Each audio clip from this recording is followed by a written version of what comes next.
Hey everyone, today I'm going to show you how to prevent camera access on Instagram on your PC with the new update. Follow along with me as I guide you through the steps. First, open your Instagram account on your PC. Once you're on the Instagram website, next to the web address, click on View Site Information in the address bar.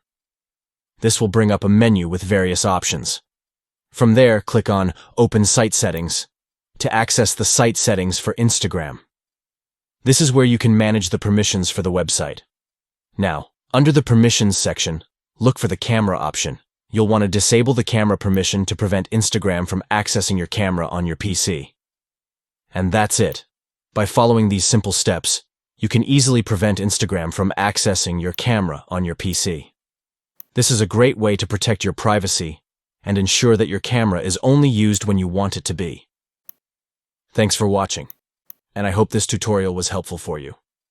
If you have any questions, feel free to leave them in the comments below. Stay safe and secure online.